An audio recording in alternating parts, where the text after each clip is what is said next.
Pablo decía que ningún ser humano será justificado por sus obras. En realidad, esa declaración, esa verdad, es lo que dio inicio a lo que nosotros conocemos como la Reforma Protestante. La Iglesia Católica por años enseñaba que, aparte de la fe, nosotros debíamos añadir algunas obras para hacer perfecta nuestra salvación y para poder ser justificados de alguna manera delante de Dios. Martín Lutero refuta eso con la palabra de Dios, enseñando lo que Pablo enseñaba, o más bien haciendo eco de lo que Pablo enseñaba. Ningún ser humano será justificado por sus obras. Las buenas obras no te salvan. El Evangelio de nuestro Señor Jesucristo quiere decir buenas noticias de salvación. Y son buenas noticias porque no demandan del pecador obras. Usted es salvo únicamente en virtud del sacrificio de nuestro Señor Jesucristo. Esa es la única obra que Dios cuenta para salvar a los pecadores.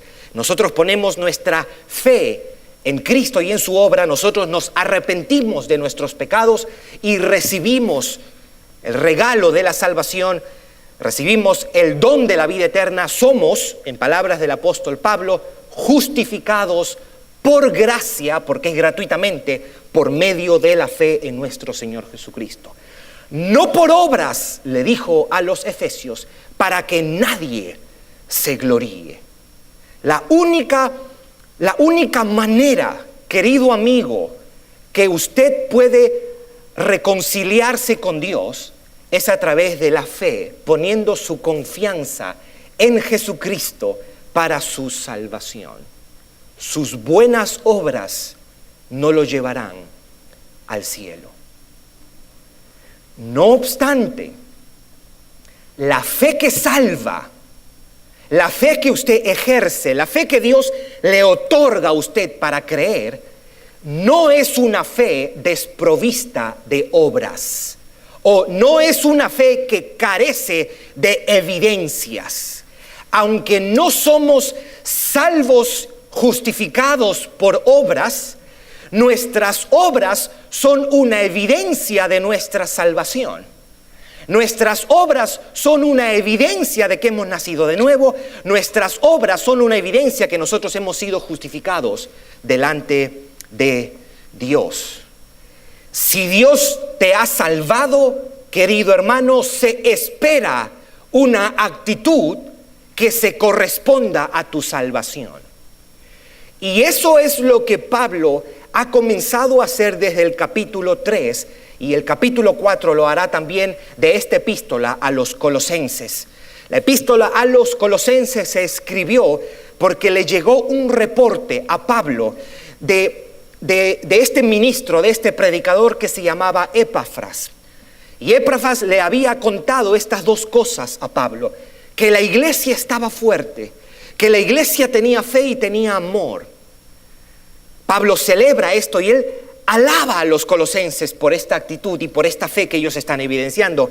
Pero también Epafras le cuenta a Pablo que a la iglesia de Colosa entraron unos maestros a enseñar que aparte de Cristo Jesús había que añadir ciertas cosas para completar la salvación, o había que añadir ciertas cosas para completar el crecimiento espiritual o la plenitud espiritual, si se quiere. Pablo empieza a decirles que Cristo Jesús es Dios mismo. En Él habita corporalmente toda la plenitud de la deidad, queriendo decir, Cristo mismo es Dios mismo. En otras palabras, lo que estaba diciendo era lo mismo que había dicho Juan, que a Dios nadie le vio jamás, pero el unigénito Hijo de Dios que está en el seno del Padre, Él le ha dado a conocer. Pablo comienza a decirles que en Cristo Jesús está toda la plenitud de Dios Por lo tanto, si ustedes son salvos, ustedes están completos en Cristo. La salvación que Cristo ganó por ustedes, Colosenses, es completa, es suficiente, es eterna. Usted no necesita añadirle nada a su salvación. Usted no puede mejorar esa obra de salvación. El Dios perfecto se hizo hombre en la persona de su Hijo y Él obtuvo salvación perfecta para su pueblo. Él ha explicado eso en el capítulo 1 y en el capítulo 2.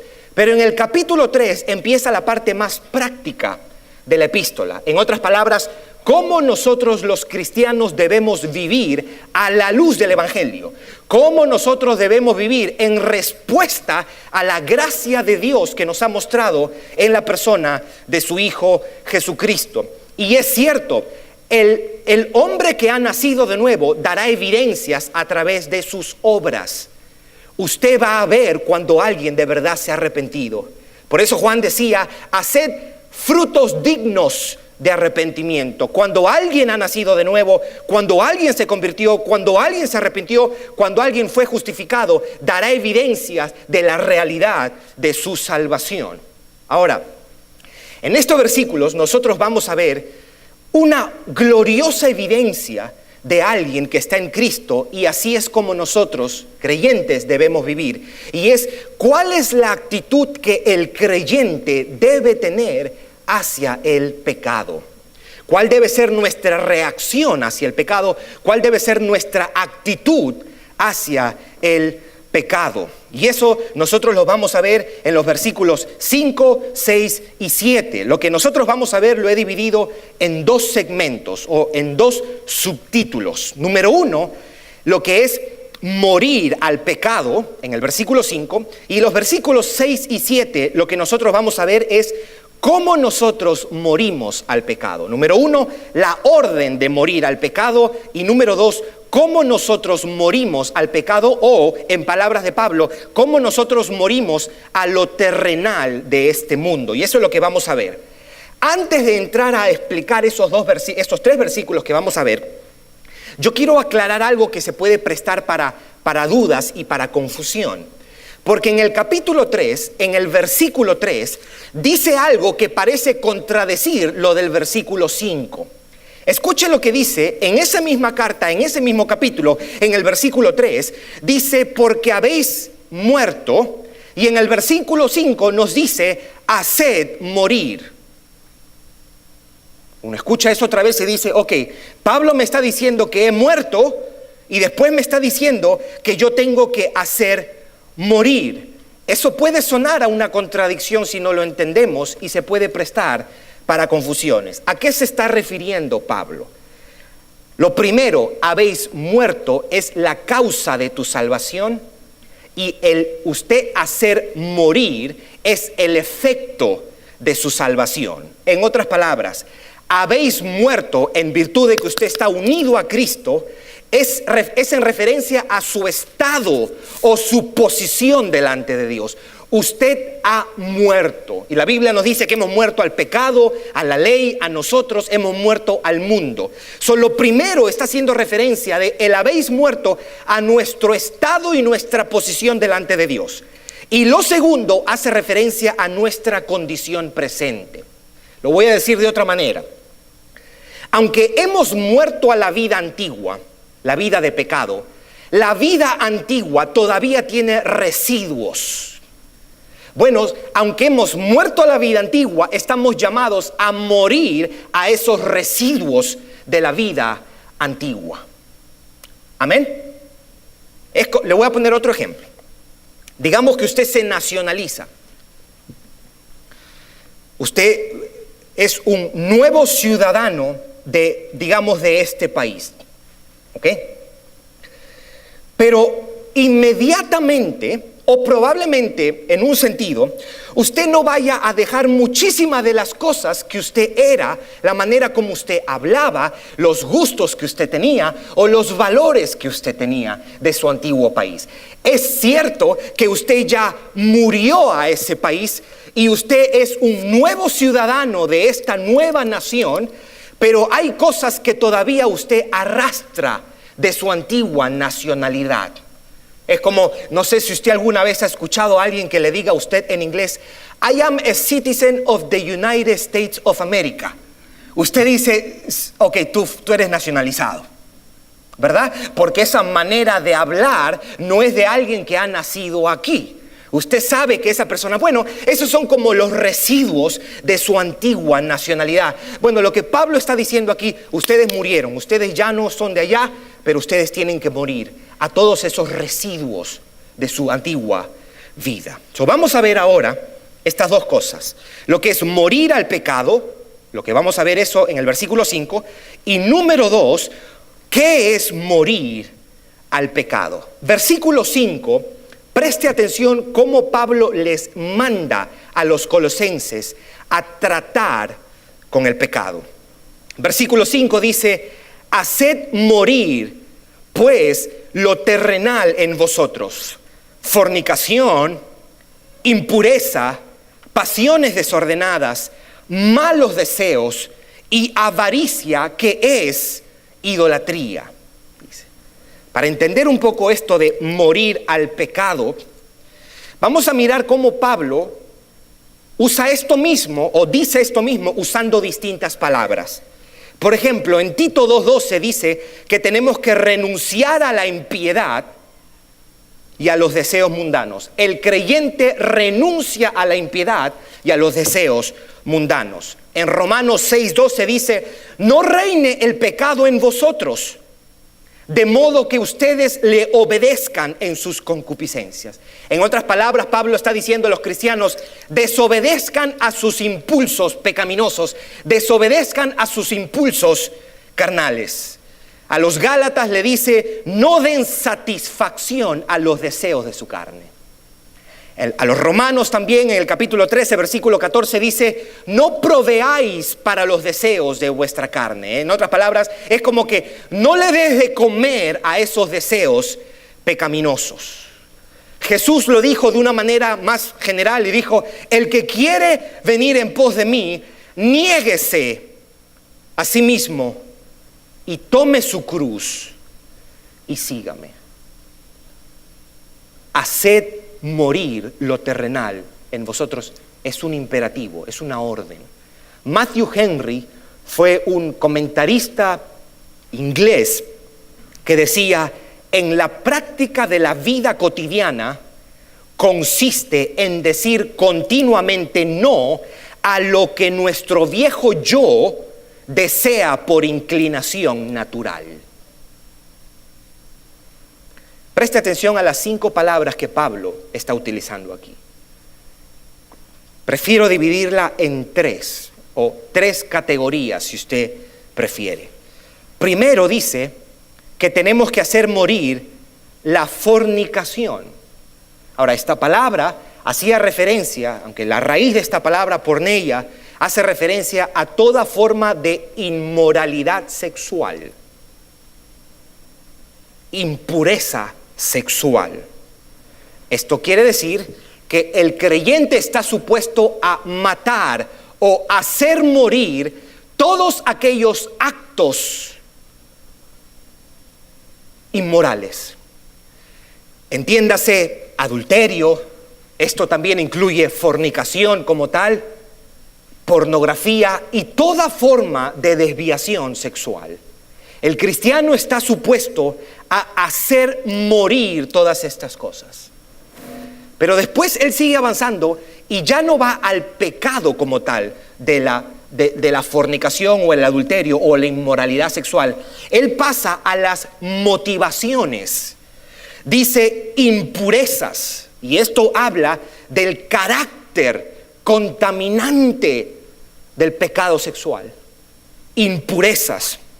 En nuestra versión Reina Valera se escribe pasiones desordenadas, aunque en el original solamente dice la palabra pasiones. En otras palabras, estamos supuestos a morir a esas pasiones. Y obviamente las pasiones que no están en orden o no están en armonía con la santidad de Dios o con nuestra salvación. Y después dice malos deseos. Él está hablando de las motivaciones, de la raíz, de la fuente de donde procede toda forma de pecado sexual, toda forma de contaminación sexual. Pablo está llamando y está diciendo, como cristiano, usted tiene que hacer morir ese tipo de pecados y hacerlos morir desde raíz. Lo próximo que dice es y avaricia. ¿Qué es la avaricia? La avaricia es un afán o un deseo desordenado por poseer riquezas. Le debo recordar lo que Pablo dijo acerca del amor a las riquezas. Y que quede claro, hay pobres que tienen amor a las riquezas también. Así que, teniendo sustento y abrigo, estemos contentos con eso. Porque los que quieren enriquecerse caen en tentación y lazo y en muchas codicias necias y dañosas que hunden a los hombres en destrucción y perdición, porque raíz de todos los males es el amor al dinero, el cual codiciando algunos se extraviaron de la fe y fueron traspasados de muchos dolores. Pablo está diciendo, la avaricia es un pecado al que tenemos que asesinar, que tenemos que matar, hacer morir lo terrenal en vosotros. Obviamente aquí hay algo que él añade, porque él dice, muere a la fornicación en todas sus formas, en todas sus expresiones, muere al pecado sexual. Después dice a los malos deseos, a las pasiones desordenadas, y él dice, y a la inmundicia. Él da por sentado que esas cosas todavía están vivas en nosotros y que nosotros tenemos que matarlas. Y dice, y a la avaricia también, a esa ambición desmedida por querer tener mucho. Y dice que es idolatría. ¿Por qué Pablo mezcla la avaricia, el deseo desmedido por tener cosas, con la idolatría? Lo que él está diciendo es, el avaro es un idólatra. Wow, son palabras fuertes, porque alguien miraría, porque hay veces al pecado de la avaricia lo queremos rebajar y decimos, sí, él es mezquino o él es codo, ¿verdad? Tacaño. Pero aquí, en este versículo, nos está diciendo que el pecado de la avaricia es idolatría. ¿Por qué? Porque tomando en cuenta la definición de avaricia, que es un anhelo desmedido, un deseo desordenado, un apetito excesivo por cosas, entonces eso que anhelamos y deseamos se ha convertido en nuestro Dios. Eso se ha convertido en un ídolo para nosotros. Y cuando hacemos de los bienes materiales lo más importante, toda nuestra vida gira alrededor de obtener eso. Nuestras mayores emociones, nuestros deseos, nuestros pensamientos, toda nuestra devoción se convierte en esa posición económica o en eso queremos obtener. Y eso ha captado nuestro corazón, ha cautivado nuestra devoción. Eso se ha convertido en un ídolo. Es idolatría.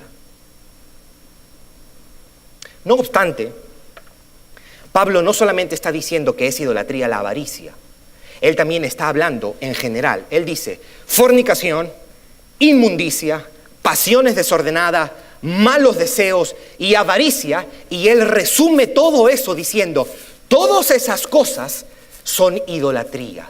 Aún el sexo se puede convertir en un ídolo. Y Pablo escribe en dos oportunidades y él conecta el pecado de la fornicación con la idolatría. En Gálatas capítulo 5, versículos 19 y 20 pone el pecado de la idolatría inmediatamente después del pecado de la fornicación. En 1 de Corintios capítulo 10, él pone la fornicación inmediatamente después de la idolatría. Y el contexto era que en ese tiempo los cultos paganos, los templos paganos estaban matizados. La manera de cómo ellos servían a sus dioses era a través del pecado sexual, de prostitución, de fornicación y demás. Lo que Pablo está queriendo decir, que cuando nosotros nos damos a cualquier forma de pecado, sea pecado sexual, sea la avaricia, cuando sucumbimos a la tentación, estamos haciendo de eso mismo un Dios a quien estamos adorando.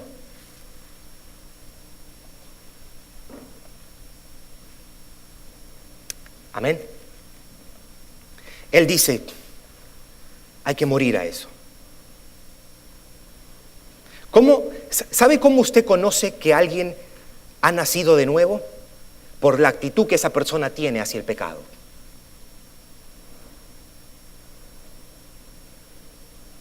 Hoy día, como decía Jerry Bridges en su libro Pecados Respetables, la sociedad al adulterio no le llama adulterio, le llama una aventura.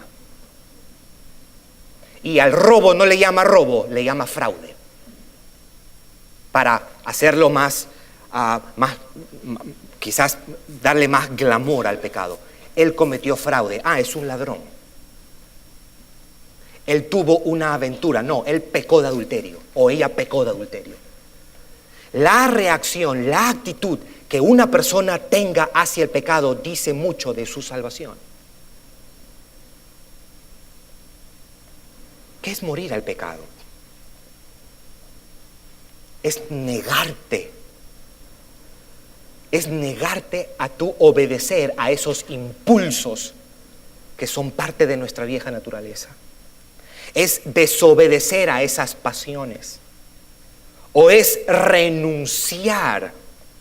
Así como cuando usted renuncia a un trabajo, renuncia a un lugar, cuando usted renuncia a una pasión pecaminosa, usted está haciendo morir a esa pasión pecaminosa. Es resistir el pecado, es rechazar el pecado, es como arrancarlo de raíz, es exterminar el pecado, es acabar con el pecado, mis hermanos. Es eliminarlo, porque el pecado es peligroso. Probablemente usted vio la película I Am Legend. Will Smith con su perro Sam fueron los únicos sobrevivientes en la ciudad de Nueva York a un virus que había atacado a toda la población. Y quienes tenían este virus, se convertían como en una especie de monstruos, de momias, aún los animales. Y hay una parte de la película que es probablemente una de las partes más dramáticas de la película, porque él se había encariñado tanto con su perro Sam, que él conversaba con su perro. Y él iba a todos los lugares con su perro. Un día se había encontrado con estas formas de momias y estaba él con su perro. Cuando él llega a su casa, está herido su perro. Él se da cuenta que su perro ha adquirido ese virus. Y en el momento que él se da cuenta, su perro Sam está a punto de morderlo y quería atacarlo. Y en ese momento él tiene que agarrarle el cuello y le dobla el cuello y mata a su perro. ¿Por qué? Porque iba a ser peligroso que ese perro estuviese vivo. Bueno, así de peligroso es el pecado para el hombre. Es lo mismo que decía John Owen. John Owen fue el príncipe de los puritanos, fue un predicador de los 1600 de Inglaterra, y él decía: mis queridos hermanos, si usted no mata el pecado te va a matar a ti. Si usted no mata el pecado te va a matar a ti. Nosotros no podemos jugar con el pecado. Nosotros no podemos acariciar el pecado. O usted mata el pecado, o el pecado lo mata a usted. Cuando uno escucha estas cosas, a uno le puede venir a la mente las palabras de Jesús. Jesús en el Sermón del Monte dijo algo extremadamente revolucionario. Él dijo: si tu ojo derecho te es ocasión de caer, sácalo y échalo de ti. Si tu mano derecha te es ocasión de caer, córtala y echa de ti. ¿Está diciendo que nos quedemos tuertos, mancos, sin mano? No, Él está apuntando a una actitud que debemos tener contra el pecado. No juegue con el pecado. No juegue con el pecado. Usted no tiene poder. Resista al pecado. Fíjese qué interesante. Pablo en una ocasión le dice a los corintios: huye del pecado. Aquí les está diciendo: hagan morir la fornicación. Huye de la fornicación en 1 Corintios 6. Y aquí les dice: ahora maten la fornicación. Nosotros no podemos jugar con el pecado. Y por nuestro contexto me exige decirles esto. Tenga cuidado con lo que usted ve en las redes sociales. Tenga cuidado con lo que usted pone sus ojos cuando usted está antes de acostarse. J.C. Ryle decía: las primeras horas de la noche son tentadoras, son peligrosas. Cuídate.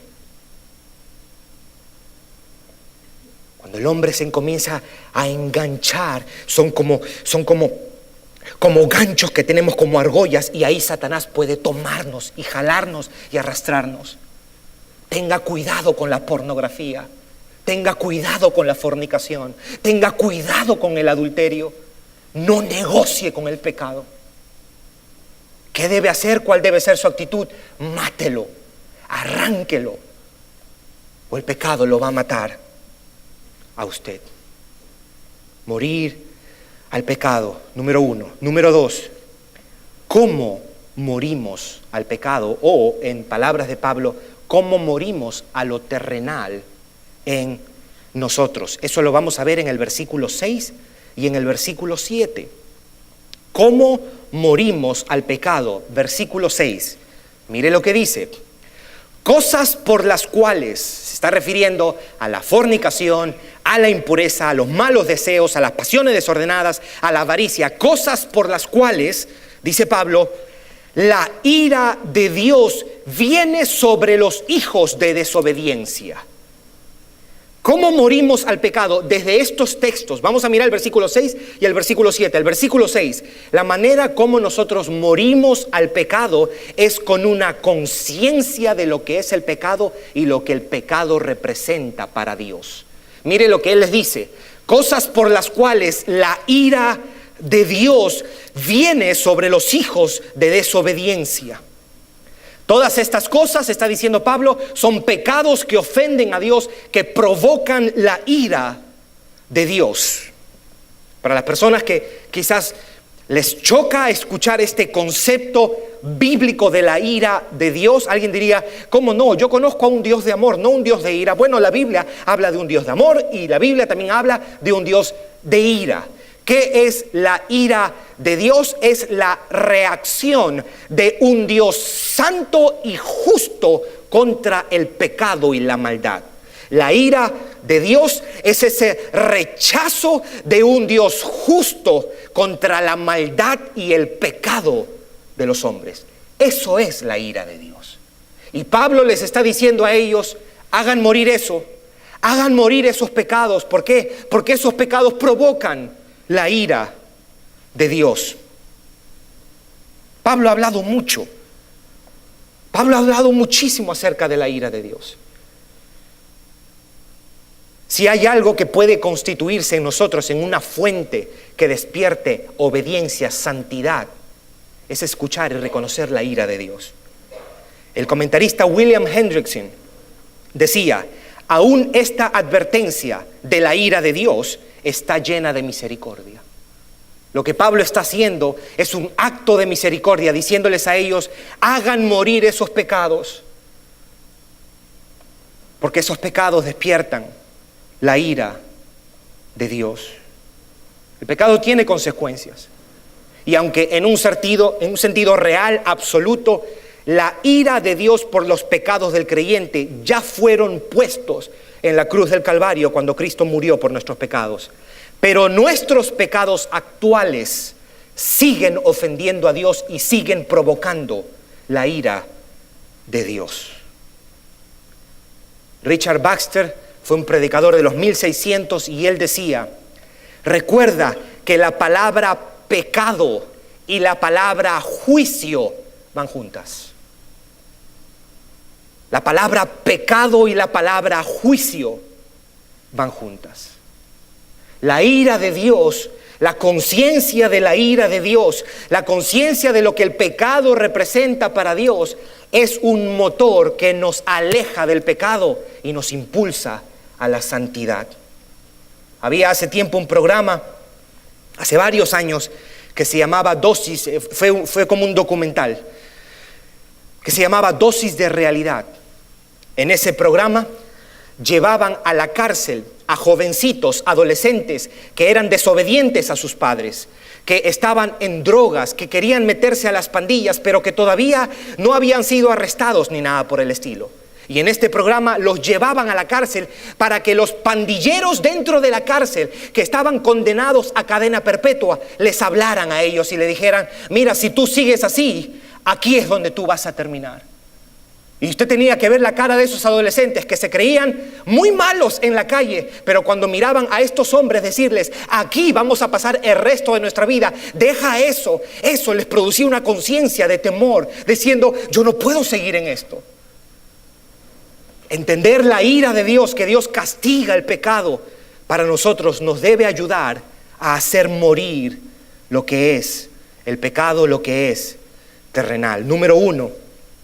Número 2, ¿cómo morimos al pecado desde este texto? Lo primero es con una conciencia de lo que el pecado representa para Dios o lo que el pecado provoca a Dios.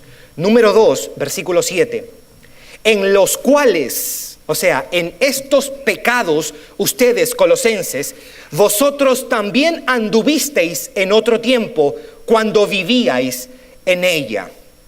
¿Cómo morimos al pecado? De acuerdo a este texto, con una profunda conciencia del lugar donde Dios nos ha rescatado, con una profunda conciencia de lo que antes éramos y lo que ahora somos por la gracia de nuestro Salvador. Pablo les está diciendo: hey, ustedes estuvieron en estos pecados.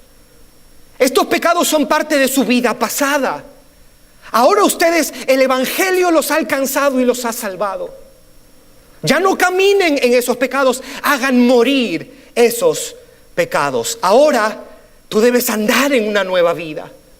Tú no debes obedecer a esos pecados, estás supuesto a resistir a esos pecados, estás supuesto a rechazar, a desobedecer, a poner a morir todas esas formas de pecado.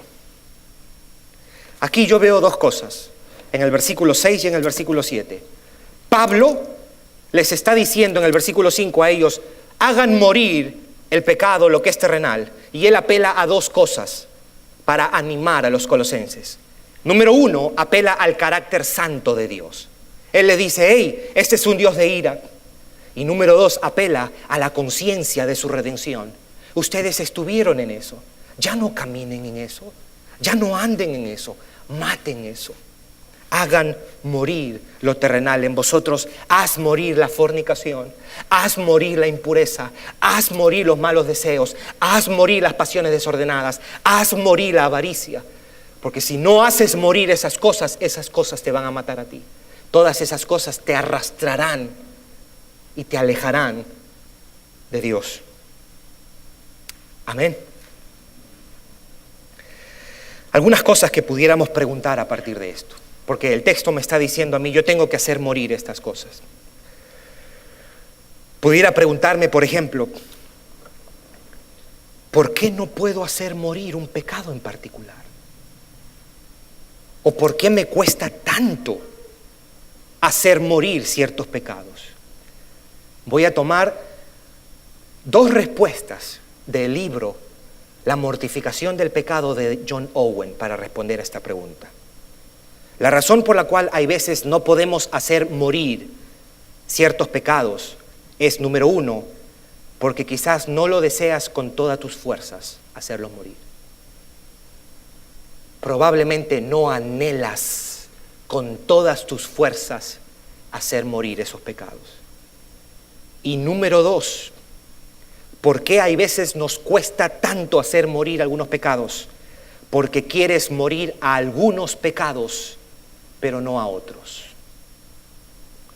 El cristiano está llamado a lidiar, a renunciar y a morir con todo pecado.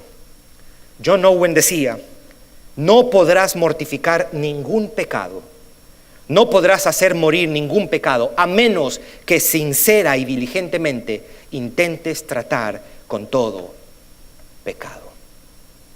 ¿Por qué no podemos a veces hacer morir el pecado? Número 1, porque no lo deseamos con todas nuestras fuerzas. Y número 2, porque no queremos morir a otros pecados. Debemos morir, lidiar con todos los pecados, los que nos incomodan y afectan, y los que aparentemente no nos incomodan y no nos afectan. Otra pregunta que alguien pudiera hacerse después de esto, de hacer morir, uno preguntaría: Gerson, ¿y hasta cuándo? ¿Hasta cuándo voy a hacer morir esto? La respuesta que tengo es: hasta que Cristo venga. Nuestra victoria contra el pecado en esta tierra no va a ser completa. Hacemos morir a diario. La vida cristiana es una guerra contra el pecado, es una lucha contra el pecado. Aquí en esta tierra usted no acabará con el pecado definitivamente. Cuando Cristo venga y nos lleve y nos dé cuerpos glorificados, a partir de ese día seremos libres no solamente de la condena del pecado cuando nos convertimos, no solamente del poder del pecado, sino también de la presencia del pecado. Mientras ese día llegue, usted y yo tenemos que luchar contra el pecado y hacer guerra contra el pecado y hacer morir al pecado todos los días hasta que Cristo venga.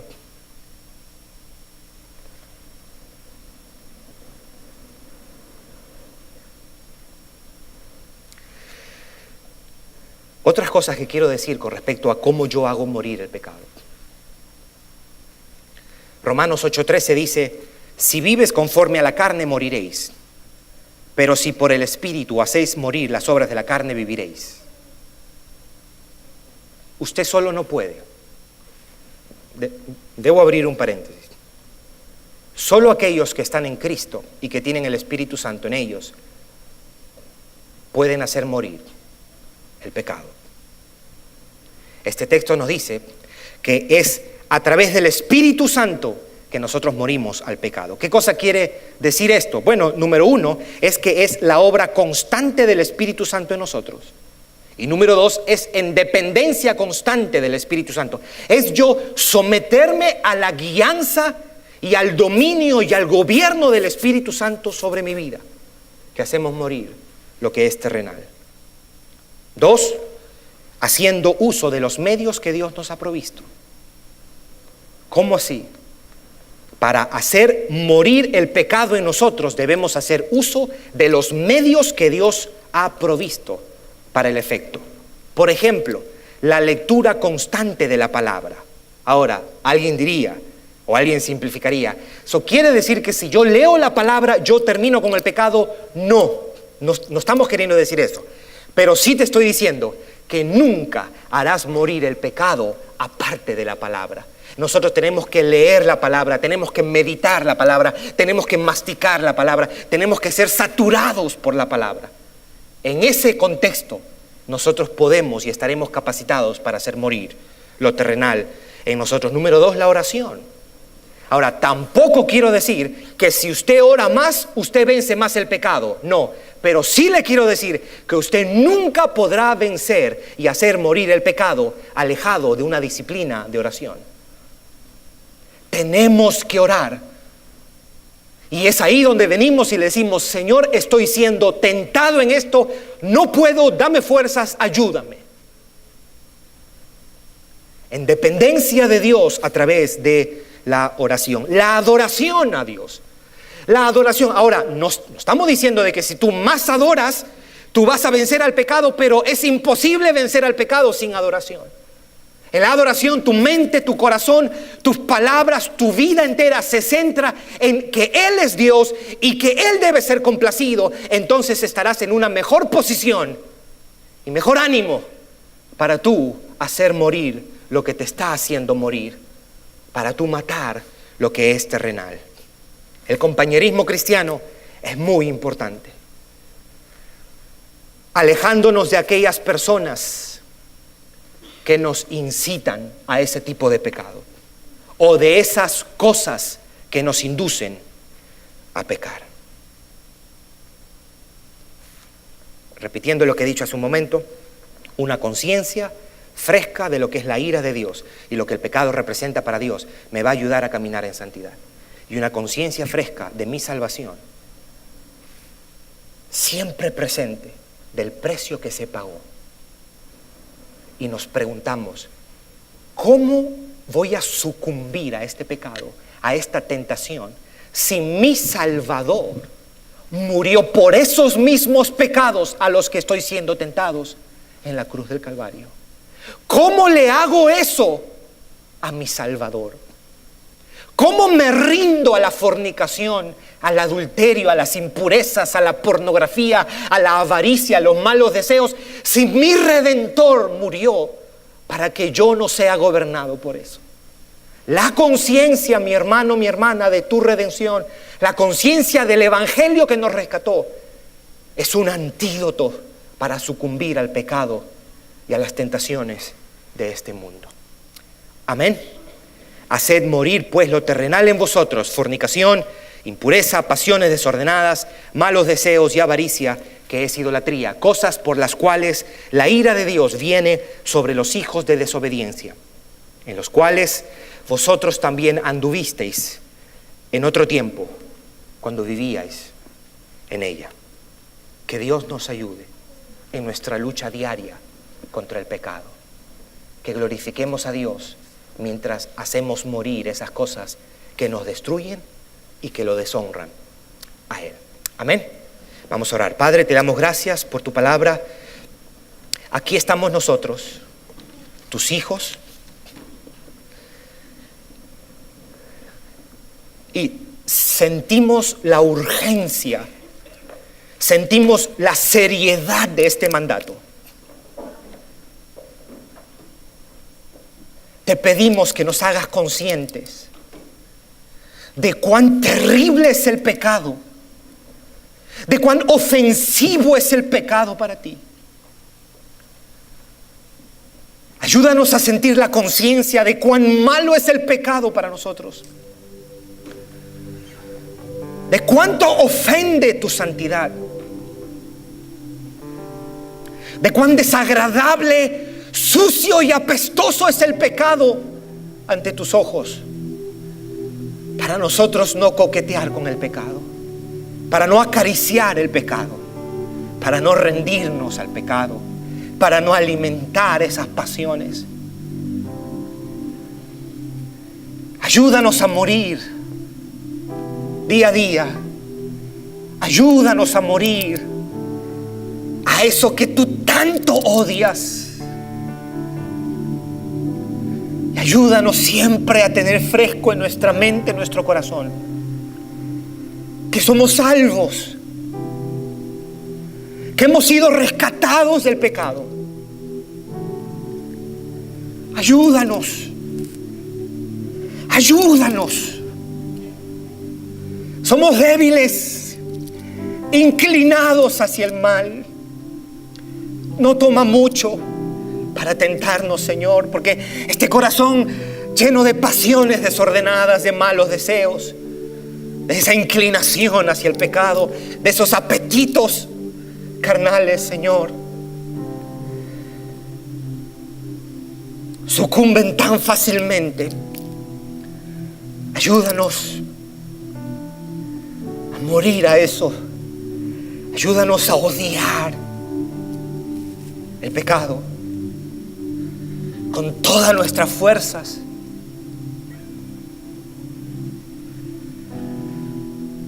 Ayúdanos, Señor. Ayúdanos a arrancar de raíz desde nuestro corazón toda esa maldad, Señor. Sálvanos. Sálvanos, Señor. Yo te pido, Padre, que tú ayudes a aquellos de tus hijos, Señor, que batallan, Señor. que luchan, que pelean.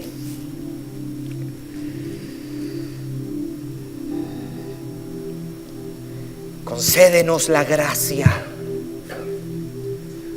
para matar el pecado. Concédenos la gracia de odiar el pecado y amar la justicia.